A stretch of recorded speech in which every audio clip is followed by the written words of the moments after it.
வணக்கம்.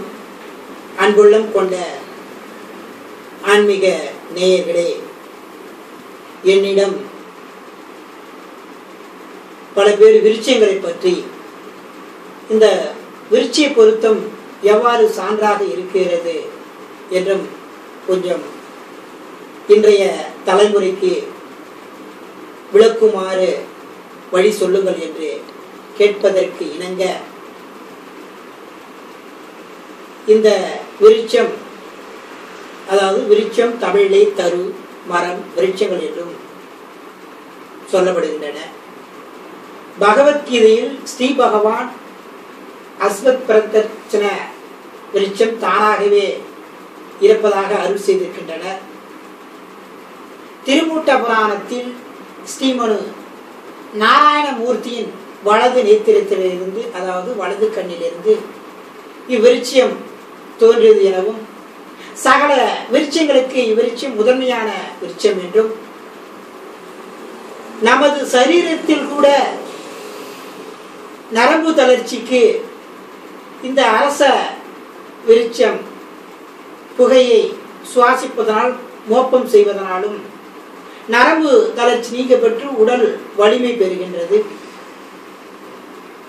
ஆண்மை சக்தியும் அதிகம் உள்ளது என்றும் அறிவியல் ரீதியாகவும் இந்த அரச விருட்சத்தை கண்டறிந்துள்ளார்கள்.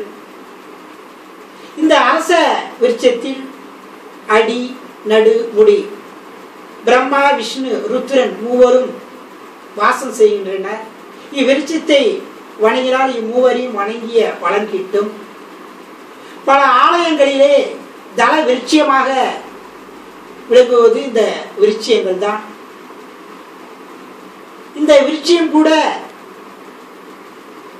முருகபெருமான் ஔவையாருக்கு அறிவு திகழ்ந்து உள்ளது என்றும், சுட்ட பழம் வேண்டுமா சுடாத பழம் வேண்டுமா என்றும் விருட்சத்தையும் விളിக்குள்ளார்கள். இவ்விருட்சம்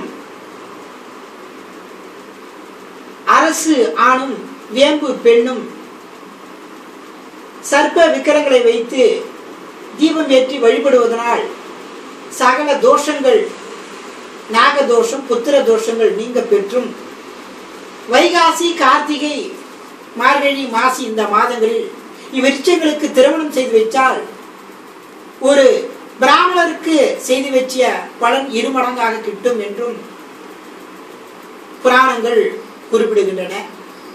கார்த்திகை புராணத்தில் கூட அத்தி, அரசம், வேம்பு, புளிய மரம், மாமரம், நெல்லி, பில்வம், தென்னை மரங்கள் இந்த பிறவில் எவன் ஒருவன் அதை நட்டு வளர்த்து வருகிறானோ அவனுக்கு இந்த பிறவில் நரகம் இல்லை, சொர்க்கம் உண்டு என்றும் கார்த்திகை புராணம் குறிப்பிடுகின்றது.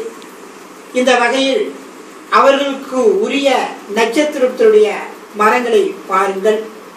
அசுபதி, எட்டி, பரணி, நெல்லி, கார்த்திகை, அத்தி, ரோகிணி, நாவல், மிருகசீடம், கருங்காலி, திருவாதிரை, சிங்காலி, புனர்பூசம் மூங்கில், பூசம் அரசு, ஆயில்யம் புன்னை, மகம் ஆலமரம், பூரம் பலாசு, உத்திரம் அலரி, அஸ்தம் ஆத்தி அல்லது வேலம், சித்திரை வில்வம், சுவாதி மருதம், விசாகம் விழா, அனுஷம் மகிழம், கேட்டை பிரண்டை, மூலம் மரா, பூராடம் வஞ்சி, உத்திராடம் பலாசு, திருவோணம் எருக்கு,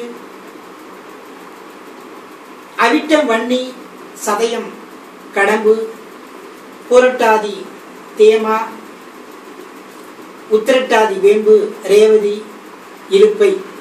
இவ்விருட்சங்களை பால் உள்ளது என்றும் பால் அல்லாத என்றும் குறிப்பிடுகின்றன. திருமண பொருத்தங்களில் இவ்விருட்சத்தையும் ஒரு முக்கிய பொருத்தமாக கருதப்படுகின்றன. இதனை விளக்கி நிறைவு செய்துள்ளவர் பாரம்பரிய வள்ளுவ புகழ் குருஜி மு. ராமலிங்கம்.